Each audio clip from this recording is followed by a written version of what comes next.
আসসালামু আলাইকুম দর্শক, আপনাদের অনেকেই নিশ্চিতভাবে জানেন না যে সিনিয়র সাংবাদিক আনিস আলমগীর, আনিস ভাইকে ডিবি অফিসে নিয়ে যাওয়া হয়েছে। সন্ধ্যার কিছু পরেই তাকে ডিবির সদস্যরা নিয়ে যান। তিনি নিয়মিত জিম করেন, আপনারা জানেন। যেখানে জিম করেন সেখান থেকে আমি যতদূর জানতে পেরেছি তাকে নিয়ে যাওয়া হয়, এবং যতক্ষণে এই ভিডিওটি রেকর্ড করছি ততক্ষণ পর্যন্ত তাকে ছাড়া হয়নি। আমরা নিশ্চিত নই যে তার নামে এখনো পর্যন্ত কোনো মামলা দেয়া হয়েছে কিনা। মামলার কথা এই কারণেই বলছি যে যেহেতু ডিবি অফিসে নিয়ে যাওয়া হয়েছে, খুব স্বাভাবিক, মামলাটা দেওয়াই স্বাভাবিক। কী সে মামলা দেবে, কোন আইন মামলা দেবে আমরা জানি না। যদি দিয়ে থাকে আবার ছেড়েও দিতে পারে। প্রশ্ন হচ্ছে যে যদি কেউ বলে থাকেন, দাবি করে থাকেন না তাকে নর্মাল জিজ্ঞাসাবাদের জন্য নিয়ে যাওয়া হয়েছে, জিজ্ঞাসাবাদের জন্য কেন একজন সিনিয়র সাংবাদিককে ডিবি অফিসে নিয়ে যাওয়া হবে? আনিস আলমগীর সাংবাদিকতায় আমার চেয়ে অভিজ্ঞ এবং বেশ সিনিয়র।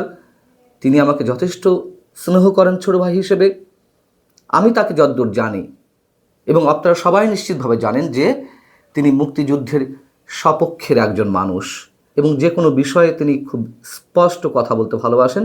যা বিশ্বাস করেন সেটাই বলেন। কি এমন সুনির্দিষ্ট অভিযোগ তার বিরুদ্ধে আমরা জানি না। কোনো নির্দিষ্ট অভিযোগ না থাকলেও যে এই দেশে অনেক কিছু হয় তার প্রমাণ তো আপনারা অনেক কিছুতেই পেয়েছেন। সেটা শুধু এই সরকারের আমলে তা নিশ্চয়ই বলবো না, প্রতিটি সরকারের আমলে এগুলো হয়ে আসছে, এবং আমার মনে হয় এই সরকারের সময় আরও বেশি হচ্ছে। আমি যদি নিজের উদাহরণটা দিই, গত 28শে আগস্ট আপনারা জানেন যে 71 মঞ্চের একটি অনুষ্ঠান ছিল, মুক্তিযুদ্ধ এবং সংবিধান বিষয়ে আলোচনা। সেখানে আমি ইনভাইটেড গেস্ট হিসেবে গিয়েছিলাম, একজন সাংবাদিক হিসেবে গিয়েছিলাম।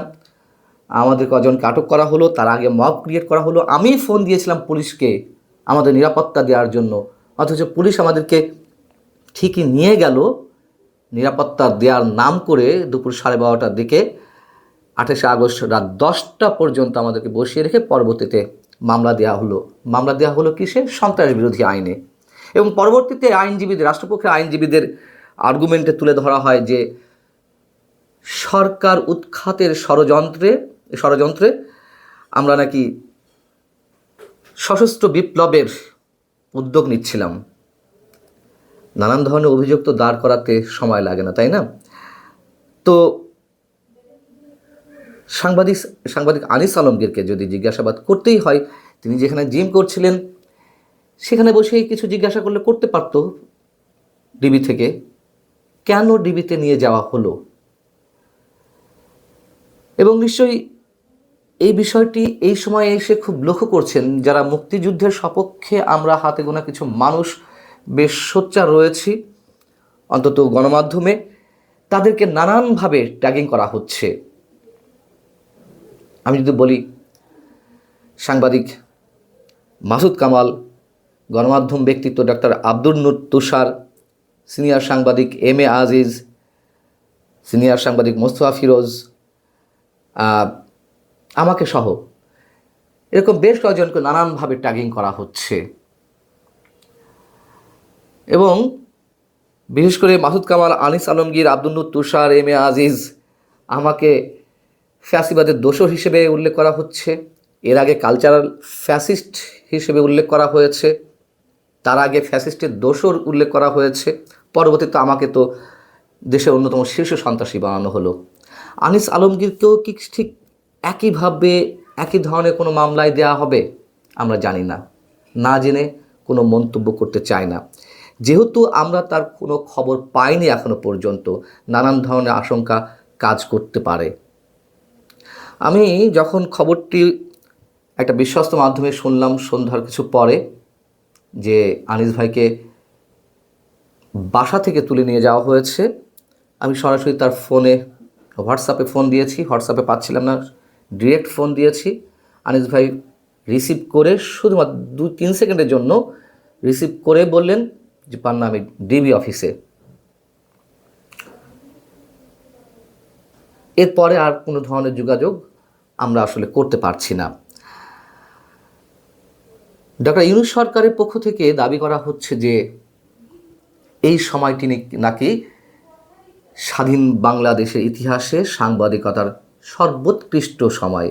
সাংবাদিকরা নাকি এখন এই মুহূর্তে অবাধ তথ্য প্রবাহ করতে পারছে, অবাধ স্বাধীনতা ভোগ করতে পারছে। এগুলো কি তার নমুনা? এবং আমাকে নিয়ে যেমন নানান ধরনের কন্টেন্ট করা হয়েছে, সরকার পক্ষের বিভিন্ন লোকজন এগুলো করেছে, কন্টেন্ট তৈরি করেছে, ইউটিউবে ফেসবুকে লেখালেখি করেছে যে মঞ্জুর আলম পান্নার সম্পত্তির হিসাব নেওয়া হোক, তিনি রয়ের এজেন্ট কিনা, তাকে আটক করা হোক, অ্যারেস্ট করা হোক। আমাকে তো অ্যারেস্ট করা হয়েছিল এবং নিশ্চয়ই এটুকুও জানেন যে প্রায় 3 মাস সময় আমাকে জেলখানায় থাকতে হয়েছে। ঠিক একইভাবে মাসুদ কামাল, আনিস আলমগীর, আব্দুল নূর তুষার, এম এ আজিজ, মাহবুব কামাল, তাদের বিরুদ্ধে এক শ্রেণী মানুষ এইভাবে বলাবলি করছেন, নানানভাবে দাবি তুলছেন যে তাদেরকে অ্যারেস্ট করা হোক, তাদের কাছ থেকে সম্পত্তির হিসাব নেওয়া হোক, তারা রয়ের এজেন্ট। কী শুরু হয়েছে এগুলা? কতদিন চলবে? ঠিক আওয়ামী লীগের সময়ও আমাদের কিছু মানুষকে, কিছু সাংবাদিককে এভাবে ট্যাগিং করা হয়েছিল বিএনপি জামাতের দালাল হিসেবে, এবং সেই কাজটি এখন বেড়েছে আরও কয়েক গুণ মাত্রায়। ইতিহাসের সর্বোৎকৃষ্ট সময় নাকি এখন সাংবাদিকদের জন্য। আওয়ামী লীগ তো দলীয় সরকার ছিল। আমি এই কারণে বারবার বলার চেষ্টা করছি যে আওয়ামী লীগের চেয়ে কয়েক গুণ মাত্রা এই মুহূর্তে বেড়ে গেছে। তখন অন্তত এরকম দাবি তোলা হয়নি বিভিন্ন কন্টেন্ট ক্রিয়েট করার মাধ্যমে কিংবা ফেসবুকে লেখালেখির মাধ্যমে যে আমাদেরকে আটক করা হোক, আমাদের সম্পত্তির হিসাব নেওয়া হোক। এমনকি মবের ভয়ও দেখানো হচ্ছে। মজার কথা হচ্ছে, যারা মবকে প্রশ্রয় দিয়েছেন, যারা মবকে এইভাবে অভিহিত করার চেষ্টা করেছেন যে এগুলো মব নয়, এগুলো আওয়ামী লীগ সরকারের সময় মানুষের পুঞ্জীভূত ক্ষোভের বহিঃপ্রকাশ, তাদের অনেকে আবার এখন মবের শিকার হচ্ছে। এই উদাহরণটি বাস্তব। এই উদাহরণটি এ কারণেই দিলাম যে আমরা যে যতটুকু করব প্রকৃতি ঠিক ততটুকুই ফিরিয়ে দেয়।